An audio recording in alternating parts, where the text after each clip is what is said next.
Okay, so this is part 2 of ball handling. A drill that I like my players to do is called the zigzag drill. And we're going to walk the boundaries of the zigzag drill without the dribble. So if Tatiana can do that, she's going to go diagonal, and then she's going to back up, and then she's going to go diagonal, and then she's going to back up. And that's going to be our rectangle. Those are going to be our boundaries. So what she wants to do very slowly is she's going to dribble with her right hand to this diagonal here. What this is going to simulate, is that she wants to stop before the blue line. So back up a little bit, because that's center. Or that's where she sees the double team coming. Now, when teams trap and they double team, especially on the full court, there's a few things they want you to do when they do that to you. One, they want you to stop your dribble. That's really important to them, because once you stop their dribble, if you don't have a resource to pass or you stop your dribble too soon, now they can take advantage of a bad pass or an interception because a pass was available, but by the time you were able to do something about that pass, it's not available anymore. Basketball is that quick. The other thing they want you to do is they want you to put your head down. They're hoping that with pressure, your head will go down, so now you won't be able to see where the openings are. Because whenever a team double teams and traps, they have to give up something. They have to leave somebody open. Now, more than likely, what they're going to leave open, Tatiana, is the long overhead pass. Especially at a young age, when we're talking about grade 2, grade 3, grade 4, grade 5, even up to grade 8 or 9, they know that a child is not strong enough to make that long overhead pass. So now essentially what they do is, from a man double team trap, they'll go into a zone, and then they'll just steal the basketball and do layups all game. Now, that doesn't mean that they're developing their defensive skills. They're just taking advantage of your lack of physical development. But part of that, again, goes to the fact of they want you to put your head down. They also, the other thing, Tatiana, they want you to do is turn around. You'd probably turn the other way because the defender's that good. Now, turning around does not allow you to see what is open, which is more than likely the overhead long pass, because that's what teams do, is they double team and trap and zone it up and collapse the court into a half court, leaving whoever's wide open over the top. So the final thing that they want you to do is they want you to either travel or curl up into a ball and get a 5-second call. So this drill that we do tries to deal with that. So let's start from the beginning. This is how the drill works. Right hand dribble diagonal. Right hand dribble backwards. Either between the legs or crossover or behind the back. Left hand dribble diagonal. Left hand dribble back. Again, between the legs or crossover behind the back. Right hand dribble diagonal. Between the legs back. Right into a diagonal left hand. Between the legs back.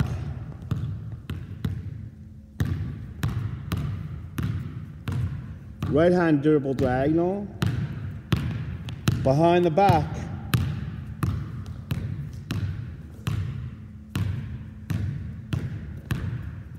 Left hand dribble diagonal. Behind the back.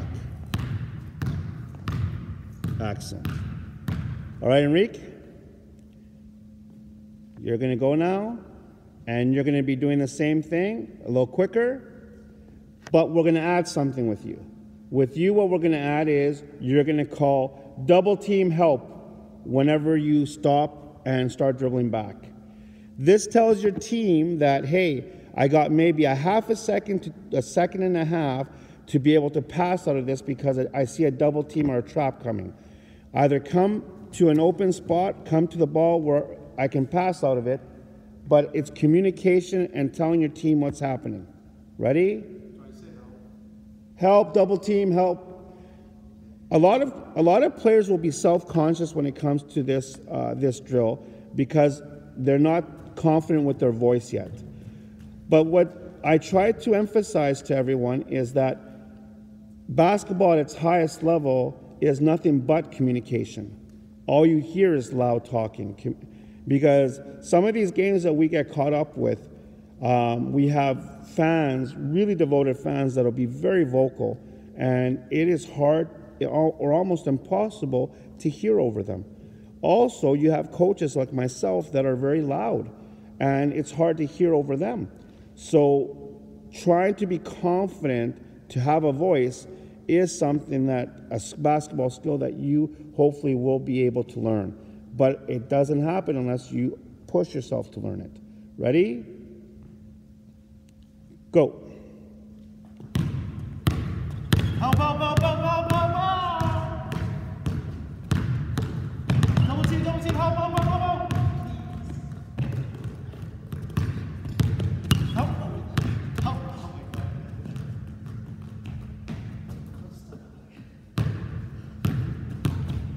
Help, help, help, help, help, help. Double team, double team, double team. Help, help, help, help, help.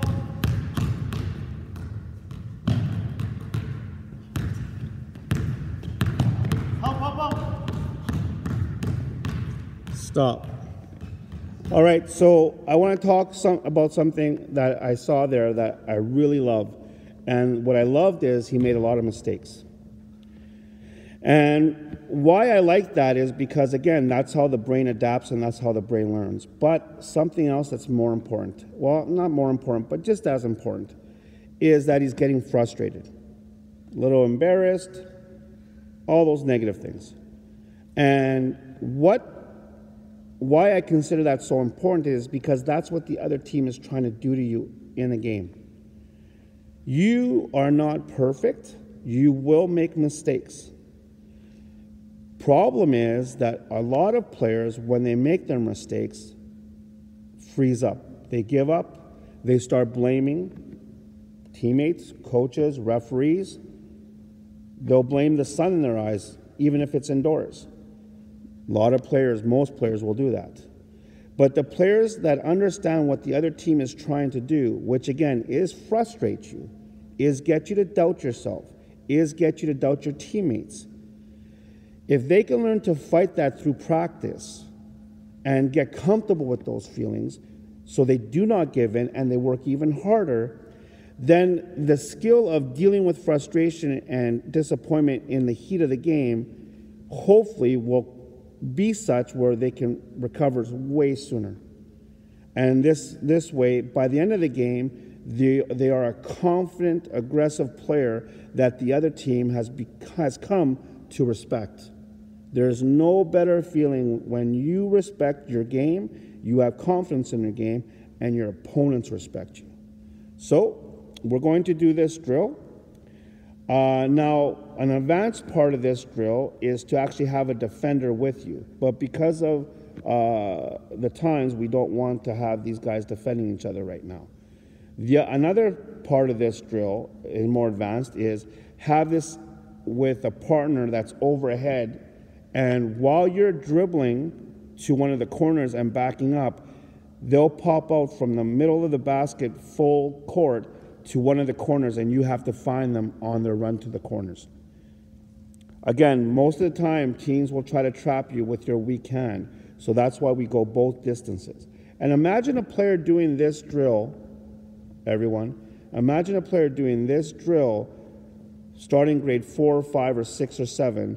By the time they get into grade 10, 11, and 12, no one can trap them really because they're powerful, they're strong, they're confident, they communicate, and they can make that overhead long pass. That's why a lot of teams that are very successful trapping at a young age, they end up not being able to be as successful later on because the kids now have been able to learn from them, from those mistakes. All right, ready, Tatiana, Enrique, one at a time. We're going to do a couple of minutes of the sequence that we just did, and then a couple of minutes of sequences where on the way back, you're going to do combination of between the legs, behind the back, or just dribbling straight back. I'll say stop and I'll say, okay, now combination. But right now, it's just the sequence that we just outlined. Ready? Go. Vocal, vocal.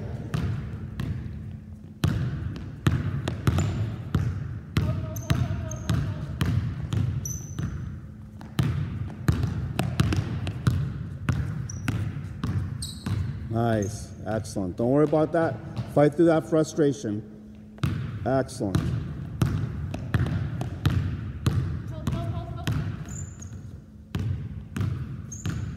See that double team?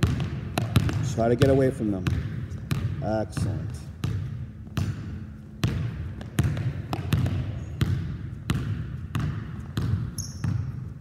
All right, Enrique. Now do combinations, Enrique. Combinations on the way back.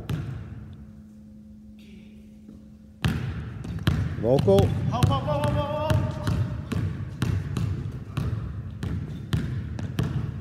Help, help, help, help, help, help. Help, help, help, help, help. Help, help, help, help, help.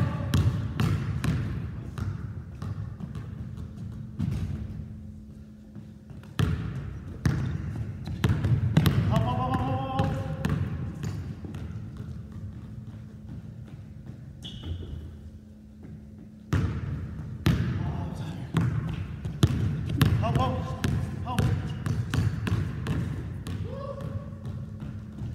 All right, stop. Okay, so this is when you as a dribbler are just as fast or perhaps even faster than your defender. But what do you do if the defender is quicker than you? Well, Tatiana, we're going to do the same thing, but we're going to be doing, instead of running attacking, shuffling. So you're going to shuffle diagonal and then back up. And then when you go forward, you're going to be exactly. Ready? Go. So you shuffle. Good. Now you back up. Call for the help. Good. Cross over between leg or behind the back. Shuffle. Good. Use your body as a weapon against their aggressiveness. Be physical, make contact. We can't do that right now because of isolation, but this is what you eventually want to work towards, is when you're doing that shuffling, you're making physical. Being aware that that double team is coming at you at any time.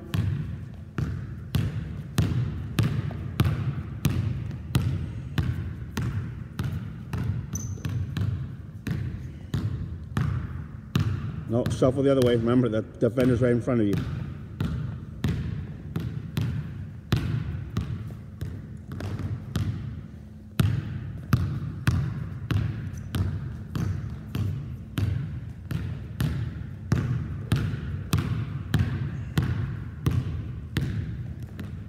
Excellent. So remember that both of you, it's been quite a long time. We're talking about minimal 2 months that you guys have done anything like this. So of course your body and your brain is going to take some time. With my son Enrique, before the break here of the last 2 months, he was doing these ones really powerful and really fast. But even then I told him to go faster. I told him to go past the point where he was making mistakes. And it was pretty darn fast. But again, that's the whole point. If you can push yourself harder than anyone else will push you in a real game situation, then you have a fighting chance.